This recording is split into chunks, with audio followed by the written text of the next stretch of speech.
Hello viewers, কেমন আছেন সকলে? আশা করি ভালোই আছেন। কিন্তু আমরা খুব একটা ভালো কিন্তু নাই। দেখেন, পুরো রাস্তাঘাটে জল জমে একাকার। গ্রামের মানুষের যে কী পরিমাণে দুর্ভোগ সেটা বলে বোঝানো যাবে না। পুরো রাস্তায় কতটা করে জল জমেছে দেখো। মানুষের যাতায়াতের যে কী পরিমাণে সমস্যা হচ্ছে সেটা বলে বোঝানো যাবে না। আর এই অবস্থায় আমি যাচ্ছিলাম মামার বাড়িতে, কারণ মামার বাড়ির পুকুর ডুবে একাকার হয়ে গেছে। বড় মামি সকালে ফোন দিছিল যে কী একটা অবস্থা ওদের, তাই দেখতে যাচ্ছি যে পুকুরের কি অবস্থা। সব মাছ নাকি বের হয়ে গেছে।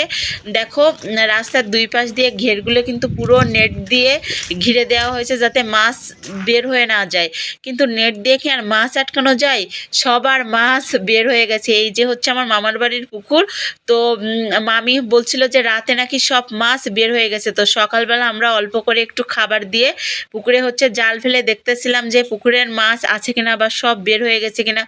যেহেতু চারিদিকে জল একেবারে কানায় কানায়, সেহেতু প্রতিদিন কিন্তু পুকুরে পর্যাপ্ত পরিমাণে মাছের খাবার দেওয়া হচ্ছে যাতে মাছগুলো এক জায়গায় থাকে। আর মামি বলছিল যে রাতে নাকি প্রচুর বৃষ্টি হয়েছে, মাছ বের হয়ে গেছে, মামিরা হচ্ছে দেখছে। তো সকালবেলা তো মামির খুব পরিমাণে মন খারাপ যে তার অত টাকার মানে পুকুরে প্রচুর টাকার মাছ ছাড়া ছিল, সব মাছ চলে গেলে কি একটা অবস্থা হবে।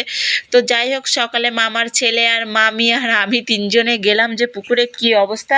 ছোট ছোট চারা মাছ পুকুরে ছাড়া আছে, এখন মাছ সব বের হয়ে গেছে। পুকুরের মানে কানায় কানায় জল, কি বলবো। দেখো, অবশেষে কিন্তু যখন জাল ফেলা হলো, বেশ জালে কিছু মাছ উঠেছে। দেখে তো মামির মুখে একটু হাসি ফুটলো যে না, মাছগুলো আছে। আসলে মাছগুলো থাকার কারণ আছে, এখানে কিন্তু প্রতিনিয়ত খাবার দেওয়া হচ্ছে।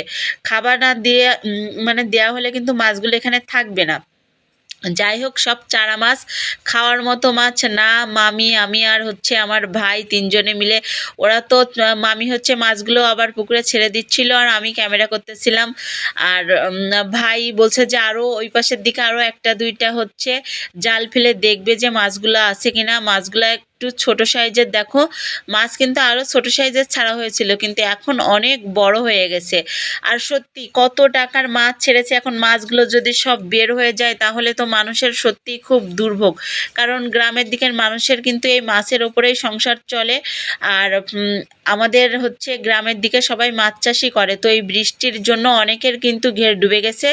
ঘের ডুবে গিয়ে কিন্তু সমস্ত মাছ বের হয়ে গেছে। এখানে কিন্তু সকল সাইজের মাছ আছে, দেখো তোমরা। আর মাছগুলো দেখে আমারও খুব ভালো লাগতেছিল যে অবশেষে জাল ফেলে কিছু মাছ দেখা যাচ্ছে। আসলে সব মাছ থাকবে না, কিছু মাছ কিন্তু বের হয়ে গেছে। তারপরেও যে কিছুটা মাছ আছে, এটাই কিন্তু আমাদের কাছে মানে অনেক, যে সব মাছগুলো বের হয়ে যায়নি। সব মাছগুলো বের হয়ে গেলে তো মানে খুবই খারাপ একটা অবস্থা হতো, কারণ এই মাছ বড় করে বিক্রি করে